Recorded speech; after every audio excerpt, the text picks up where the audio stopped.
You live on a forgotten rock at the edge of nowhere. Most people call your home a moon. You call it a very large, very boring pebble. The main settlement is a cluster of domes. They squat in a dusty crater, safe from the thin air. Beyond the domes lies nothing, just red grit and silence for thousands of kilometers. Your world is famous for exactly one thing, a spectacular lack of anything interesting.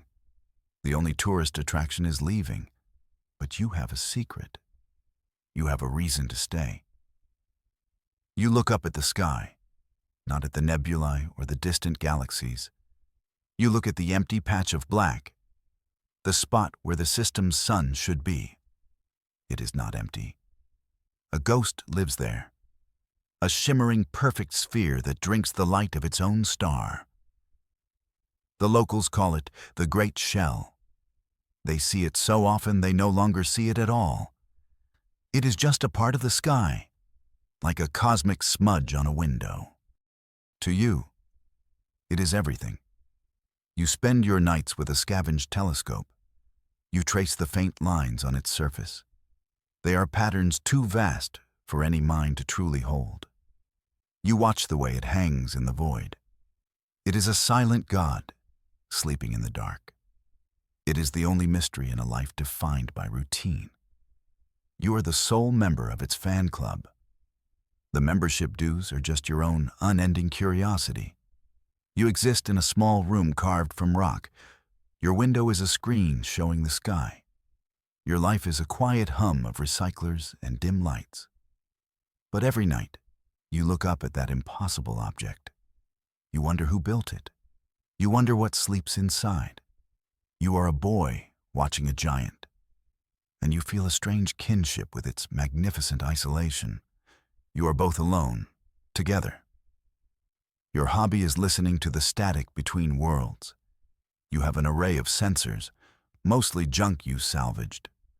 Old comms dishes and patched-together receivers. They cover the roof of your small hab unit. Your neighbors think you are trying to find ancient music broadcasts. They sometimes joke about it. You let them. It is easier than explaining the truth. You are not listening for music. You are listening for whispers. One night, you find one. It is not a voice. It is not a data stream. It is a pulse hidden deep in the background noise. A faint rhythm buried under layers of star-born radiation. Your systems flag it as an error, a ghost in the machine. But you have been listening for years. You know the sound of an error. This is not it. This is deliberate. You isolate the frequency. You run it through every filter you have. The pulse remains. It is a pattern, but not a machine's pattern. It is too organic, too irregular in its regularity. It feels like a living thing, a steady beat in the endless silence. It seems to come from the direction of the Great Shell. A coincidence, you tell yourself. It must be. But you do not believe it. You spend days trying to map the pattern. It shifts and changes. Yet it always returns to a core rhythm, a slow, powerful cadence, like a wave washing against a shore, or a lung filling with air. You feel a thrill unlike any other. This is it. This is the secret you always knew was out there. A pulse in the static, a heartbeat in the void. You cannot make sense of the signal. Your translation software returns nothing. It sees the pattern, but it cannot assign any meaning. It is a language your machines do not speak. It is too old or too alien. You feel a familiar sting of frustration. You are so close to an answer. Yet the lock is one you cannot pick. For days, you slam against this wall. The pulse continues its steady beat, mocking your failure. Then you remember the box, a small metal case left to you by your grandfather. He said it held their family's history. You had never opened it. History felt less important than the future. Now, you are not so sure. You pull the dusty case from under your bunk. It opens with a soft hiss of ancient air. Inside lays a single data pad. It is heavy, primitive, But it powers on. The screen glows with a soft amber light. It is filled with symbols you have never seen. A lost human language, one of the many that died when humanity scattered to the stars. Your grandfather was a historian, a collector of dead things. You always thought it was a sad hobby. Now, it feels like a miracle. You connect the old datapad to your main console. An idea begins to form, a wild, improbable hope. You create a program to cross-reference the symbols. You compare them to the pulse from the deep. You are looking for a key, a link between the dead language and the living signal. For hours, nothing, just random noise. But then, a connection. A single symbol on the datapad matches a sequence in the pulse. Then another, and another. You have found the ancestor's code, the key to the ghost's voice. The work is slow. It takes you weeks. You sleep in short bursts, fueled by stim packs and obsession. You are translating a feeling, not a message. The datapad gives you the words. The pulse gives you the emotion behind them. You begin to understand. The signal is not a call for help. It is not a warning. It is a status report of impossible scale. You are not listening to a machine. You are listening to the star inside the great shell. The sphere is a colossal regulator. It contains the sun's fury. It turns its raw power into a gentle, steady output. The pulse is its breath. The slow, rhythmic cycle of fusion and energy conversion. A star tamed and kept alive. The ancient language on the datapad describes such things. Star science of a forgotten age. The sphere is not a tomb. It is a cradle. It protects the star. It nurtures it. The signal is the proof. A constant, steady rhythm of a healthy, contained sun. You look up at the shimmering ghost in the sky. It is no longer a cold, dead thing. It is a living being, a god in a cage of its own making. And you are the only person in the universe who can hear it breathe. This knowledge settles upon you. It is a heavy and wonderful secret. It connects you to the sphere in a way you never imagined. You are its guardian in spirit, its sole confidant across the gulf of space. The thought makes you smile. It's the most important job in the system, and the pay is absolutely terrible. Your quiet world is about to end.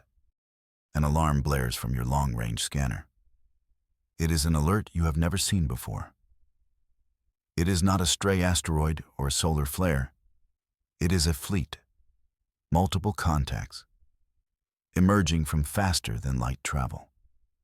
They appear at the system's far edge, out where the comets sleep. They are cold, running silent. You zoom in with your best sensors.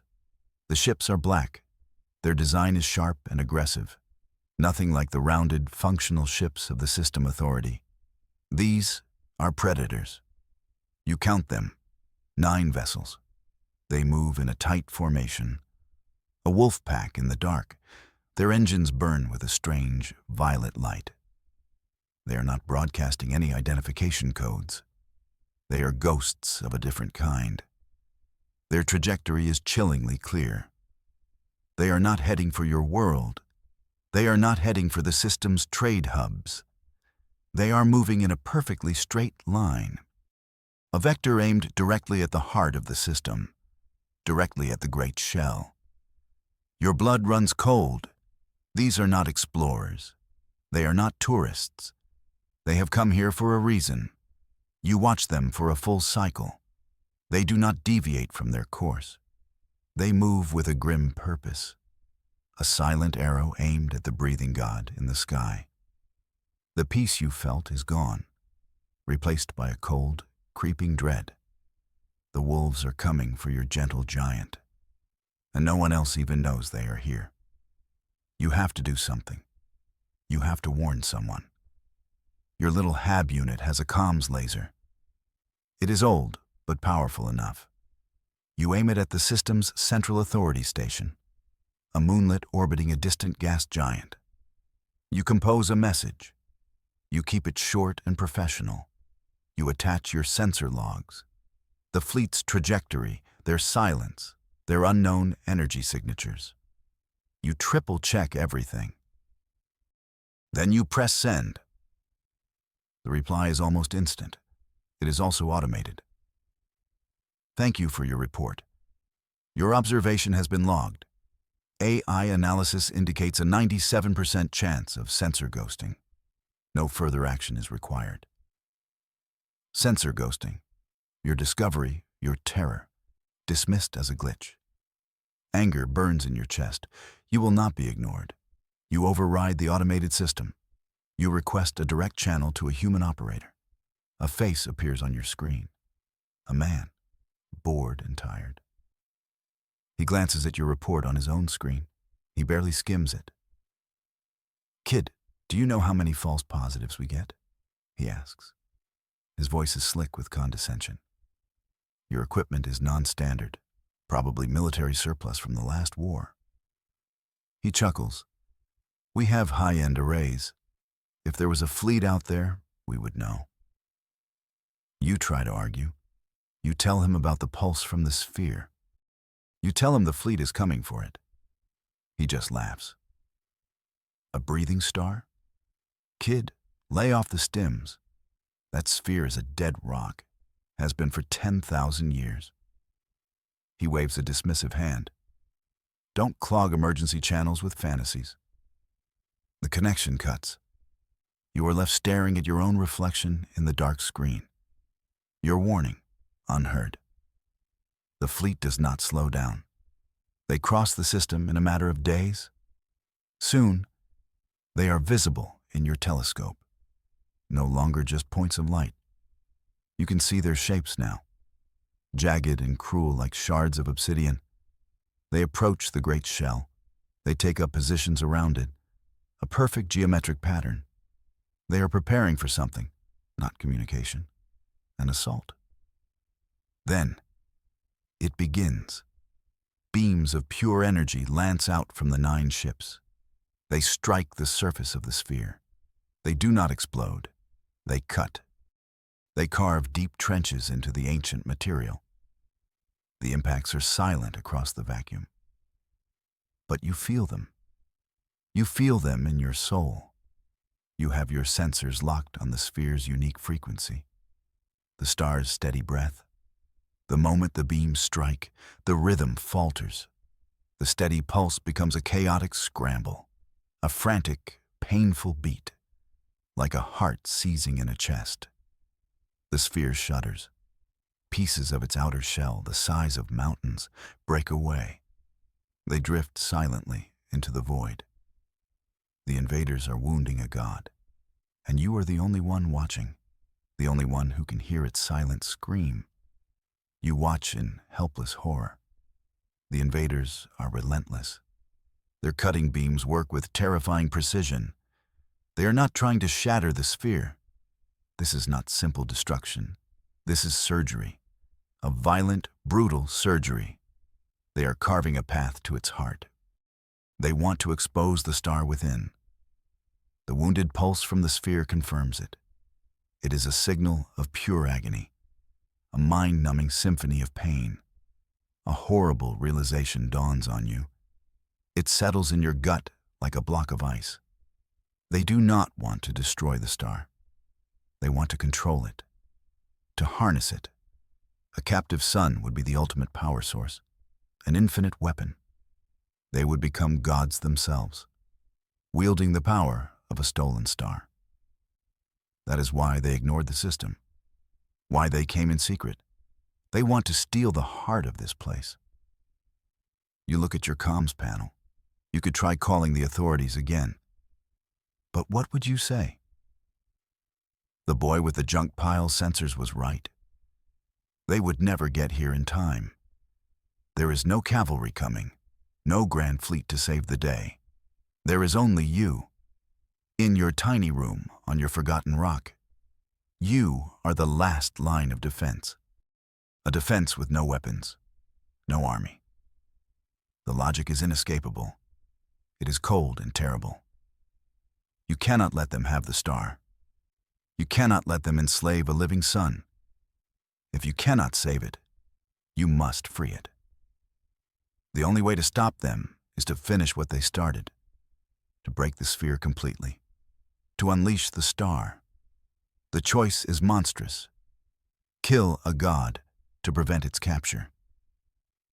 You look from the invader's relentless attack to the star's pained signal. The horrible choice is yours to make. You turn away from the telescope.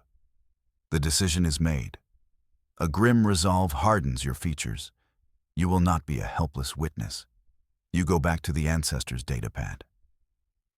The ancient language is more than just words. It is a form of operational physics, a programming language for the universe itself.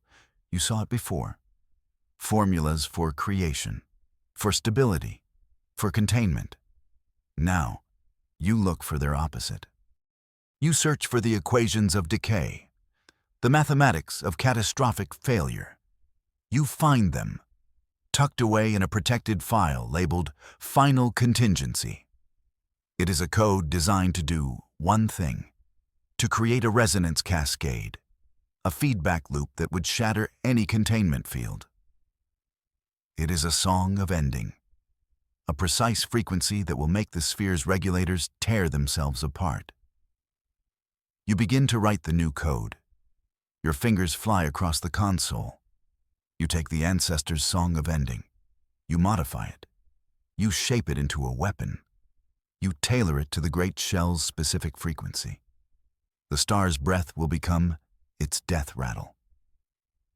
Every line of code is a nail in its coffin.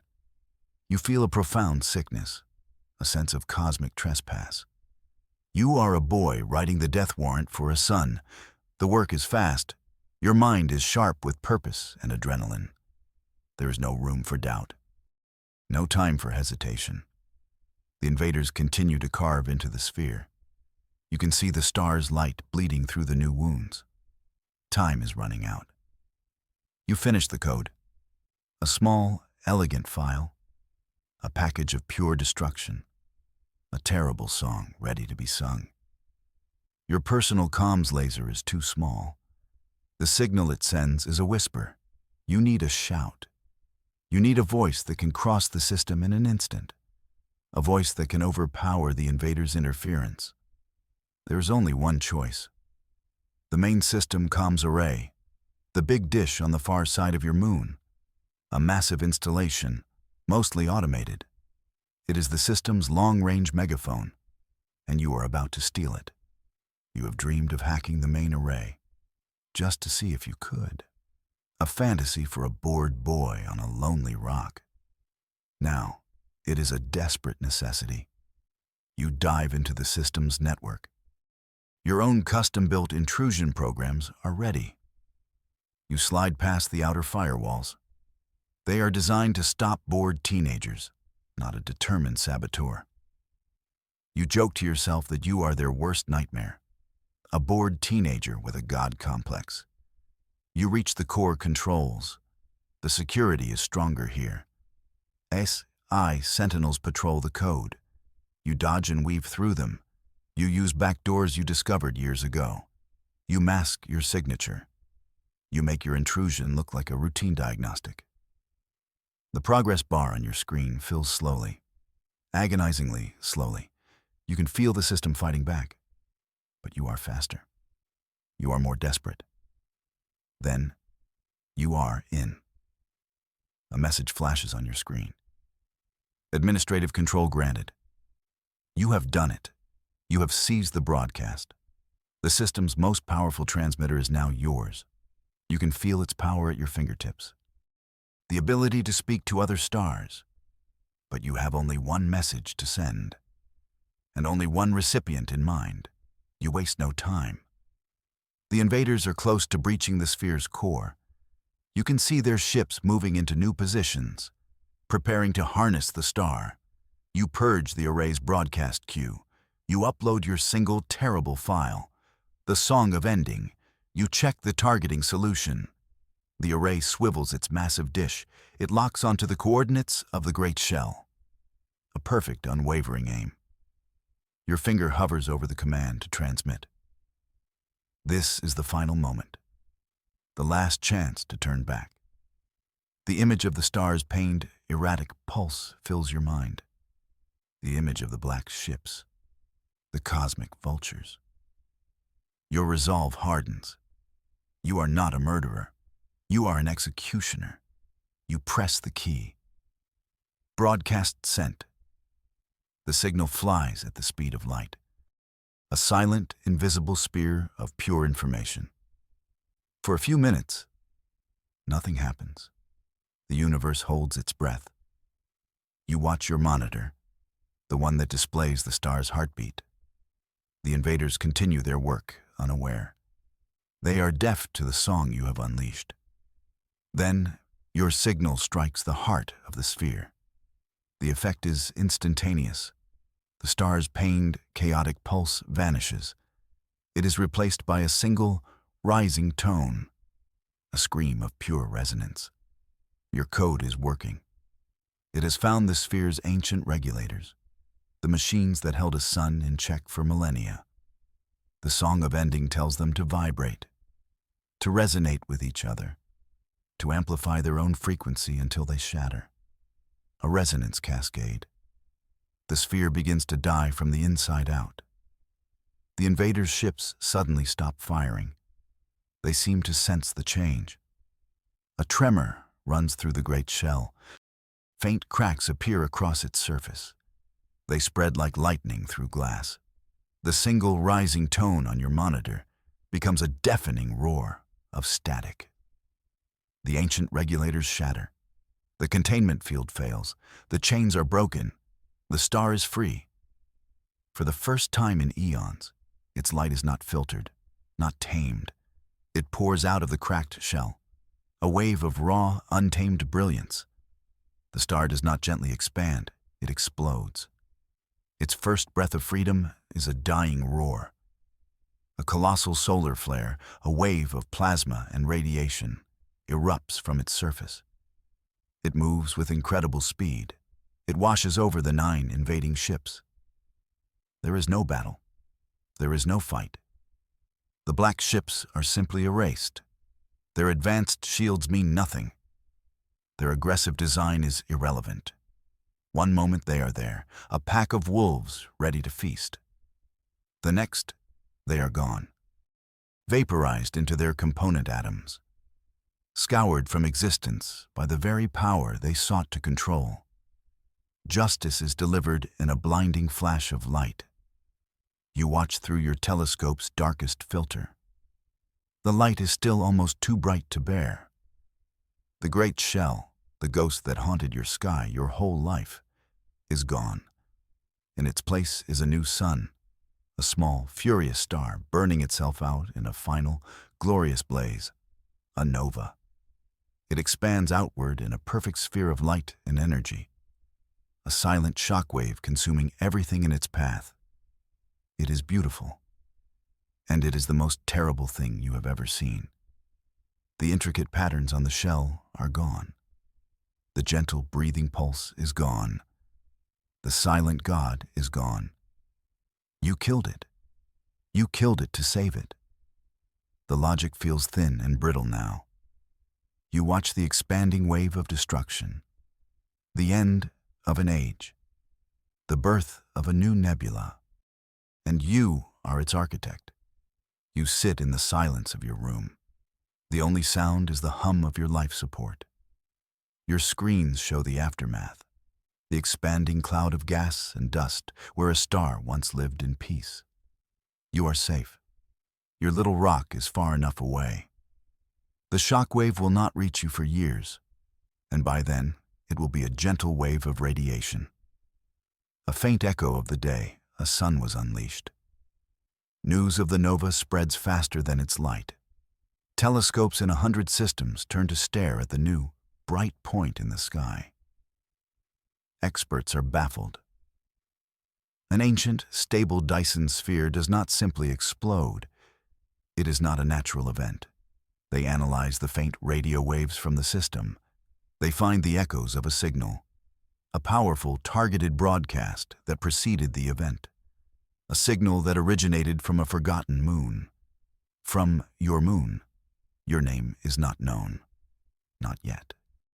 But your legend is born. Whispers travel on comms channels between worlds. They tell the story of the invading fleet that vanished. They tell of the mysterious signal that shattered a star's prison. You become a myth, a ghost story, the one who spoke a word that killed a son. They call you a hero in some sectors, a savior who stopped a ruthless enemy. In others, they call you a monster, a reckless boy who destroyed a wonder of the universe. They are both right. You are left alone with the echo of your choice. You stand at your window screen. You look up at the changed sky. The shimmering ghost is gone. In its place, a swirling, vibrant cloud begins to form. The tombstone of a murdered star. It is beautiful in its own way. A permanent memorial to your terrible decision. You will watch it grow for the rest of your life. The system is safe. The invaders are gone. You won. But the silence in your headphones is absolute. The steady heartbeat that filled your nights is gone forever. You saved the system from tyranny, but you filled the sky with a grave. You carry the weight of what you did, a silent, heavy burden. You are the boy who listened to a star, and you are the killer of a son.